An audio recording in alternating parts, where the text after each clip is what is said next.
L'Église de Christ est une religion chrétienne pour tous,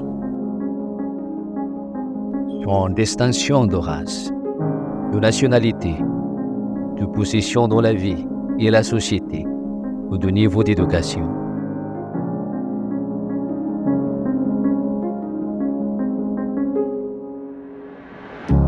Et l'un des principaux actes de foi de l'Église de Christ est le service d'adoration. Peu importe où vous assistez au service d'adoration de l'Église de Christ, tout ce que vous entendez enseigner dans les services d'adoration par les ministres de l'Évangile sont les paroles de Dieu écrites dans la Bible. Le travail continu de propagation ou de partage de la vraie foi avec les autres fait également partie du service à Dieu dans l'Église de Christ. Depuis les Philippines, cette œuvre de propagation a atteint les 6 continents du monde. Alors que l'Église de Christ célèbre son 109e anniversaire, vous pouvez la trouver dans plus de 160 pays et territoires à travers le monde. Et actuellement, il y a plus de 8000 congrégations ou lieux d'adoration établis, comprenant plus de 150 nationalités. En raison de la croissance rapide des nouveaux membres de l'Église, des centaines de lieux d'adoration sont construits chaque année. Une œuvre qui rend gloire au Seigneur Dieu. Sous la direction du ministre exécutif de l'Église du Christ, frère Eduardo V. Manalo, ses membres accomplissent le commandement de Dieu d'aider ceux dont le besoin. Comme le lancement de programmes de moyens de subsistance dans différentes parties du monde. Des milliers de personnes ont trouvé des emplois dans des usines de vêtements. L'Église a également des projets d'éco-agriculture.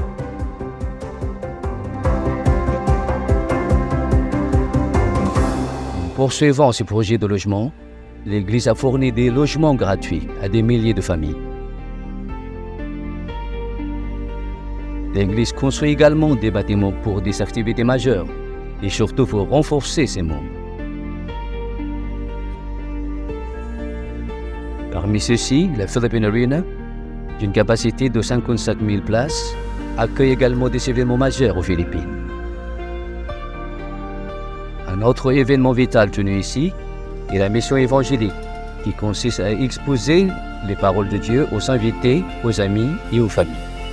Grâce à l'intensification du travail de propagation dans le monde entier, le nombre de membres de l'Église continue de croître rapidement. Chaque semaine, des milliers de personnes se joignent à l'Église de Christ et reçoivent le baptême.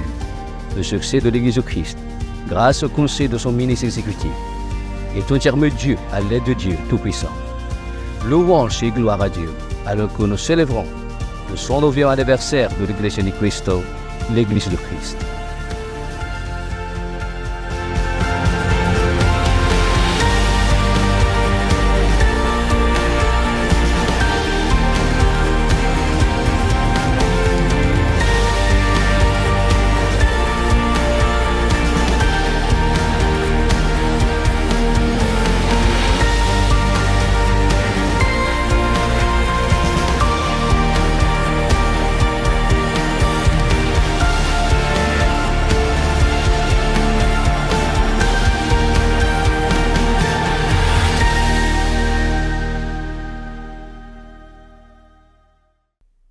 Bienvenue, chers amis, à ce programme spécial de Reconnect and Evangelical Mission.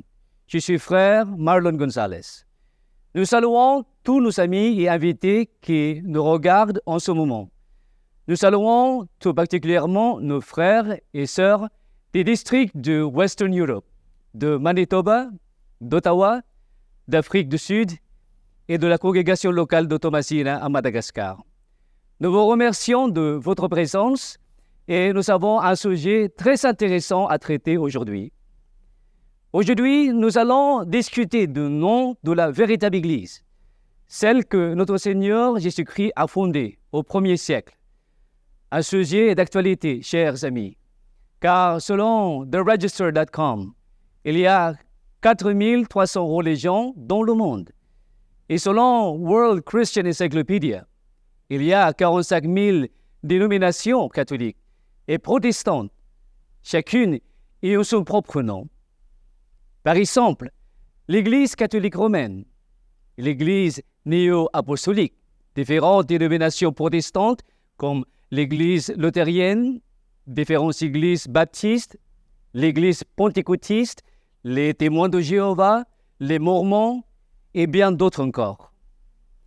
C'est pourquoi de nombreuses personnes se demandent quelle est la vraie religion et quel est le nom de l'Église fondée par le Christ. Existe-t-il même une vraie religion? Nombreux sont ceux qui pensent qu'il suffit d'appartenir à une religion, quel que soit le nom qu'on lui donne. L'important est que ce qu'ils font soit pour Dieu. Posons d'abord la question, existe-t-il une Église fondée par le Seigneur Jésus-Christ au 1er siècle? Voici ce que notre Seigneur Jésus-Christ dit lui-même dans Matthieu, chapitre 16, verset 18. « Et moi, je te dis que tu es Pierre, et que sur ce rocher, je construirai mon Église. » Il est clair que le Seigneur Jésus-Christ a construit une Église et qu'il a appelé mon Église. Vous vous demandez sans doute quel est le nom de l'Église fondée par le Christ et qu'il a appelé mon Église. Voici la réponse des apôtres. Dans Romains, chapitre 16, verset 16. « Saluez-vous les uns les autres par un saint baiser. Toutes les églises du Christ vous saluent. » Le nom de la véritable Église fondée par le Christ est l'Église de Christ. Il n'y a aucun doute à ce sujet, car l'Église appartient au Christ. Il l'a lui-même fondée. C'est pourquoi elle s'appelle l'Église du Christ. Chers amis, vous vous demandez peut-être, c'est le nom de l'Église fondée par le Christ et l'Église de Christ. Les autres religions qui prêchent la Bible ne le savent-elles pas? Elles le savent.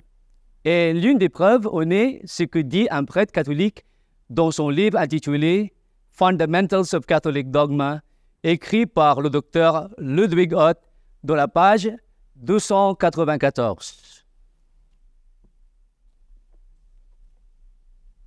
En ce qui concerne Matthieu 16, 18, Saint Cyprien parle de l'édification de l'Église par le Christ et désigne l'Église comme l'Église du Christ et l'épouse de Christ.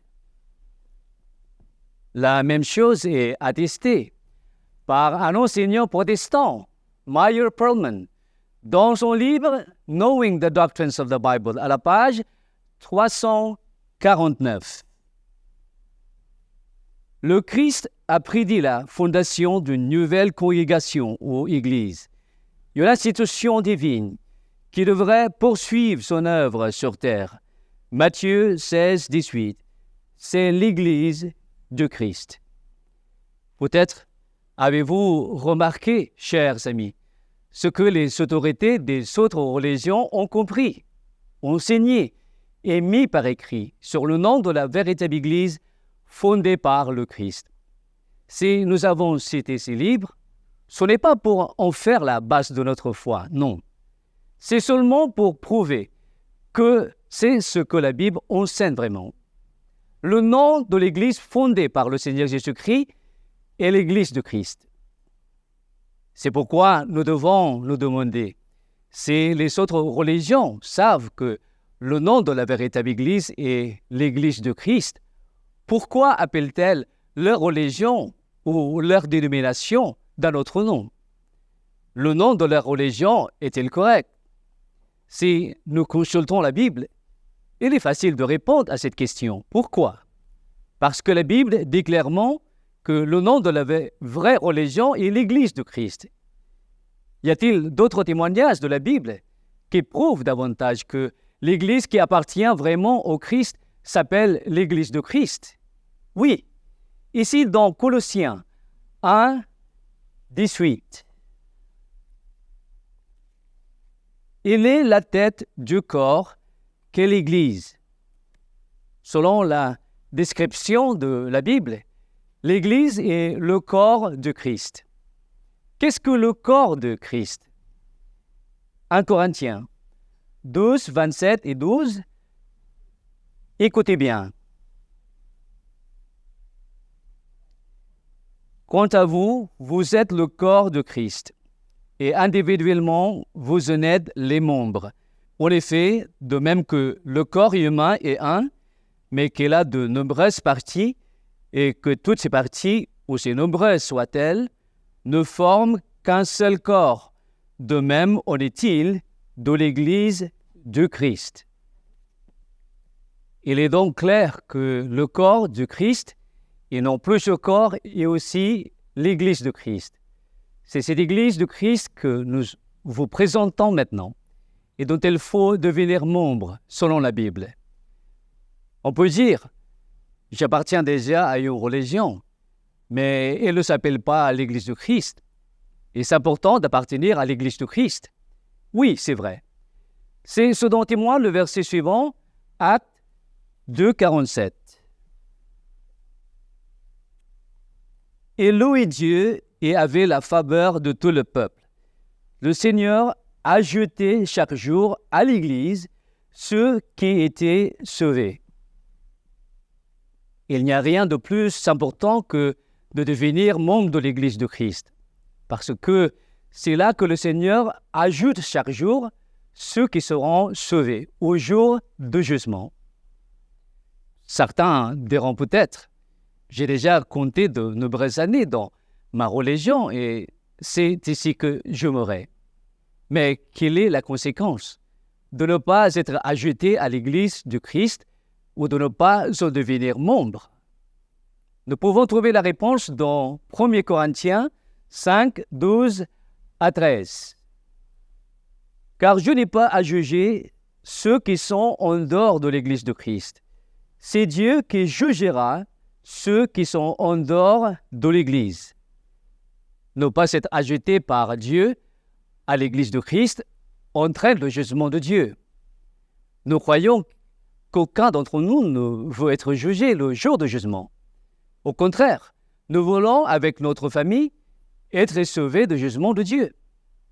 Il est donc important de devenir membre de l'Église de Christ. C'est pourquoi nous vous invitons à en savoir plus sur l'Église de Christ. On pourrait dire que le salut dans l'Église de Christ par notre Seigneur Jésus-Christ n'est qu'une revendication de l'Église de Christ.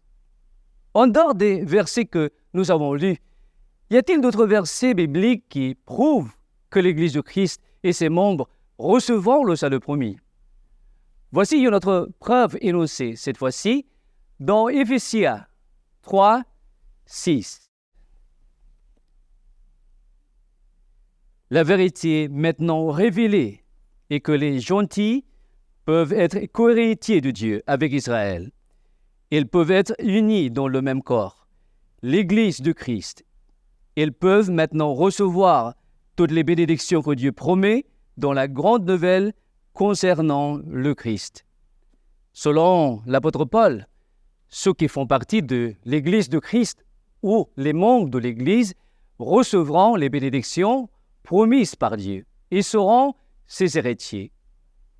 Nous trouvons une autre preuve dans Hébreux 12, 22 à 23. Mais vous êtes parvenus à la réalité que les symboles ne vous est qu'indiqués.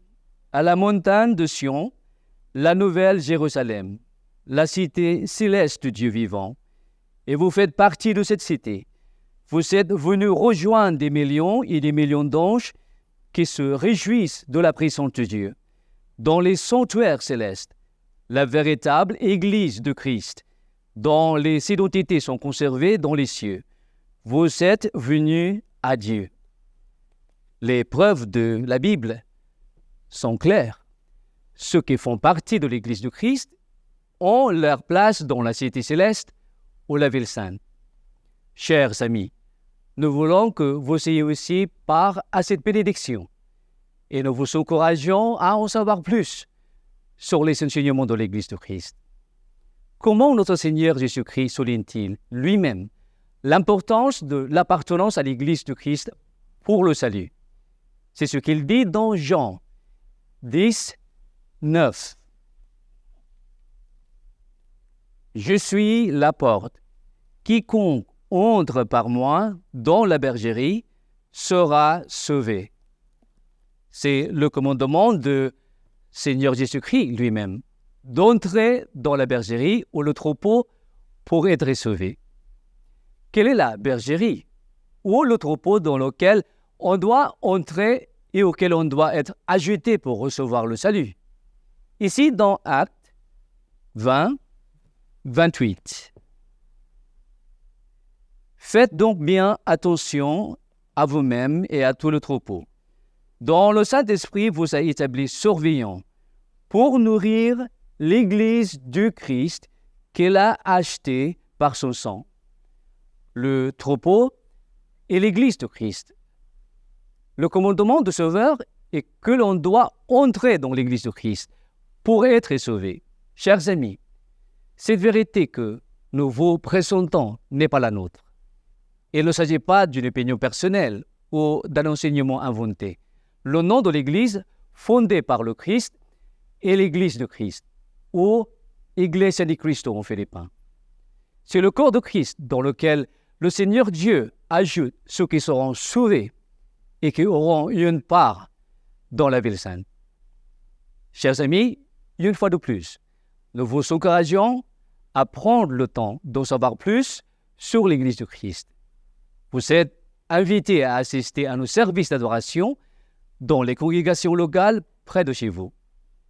Nos frères et sœurs qui vous sont invités à regarder ce programme peuvent également vous accompagner. Merci beaucoup d'avoir regardé ce programme.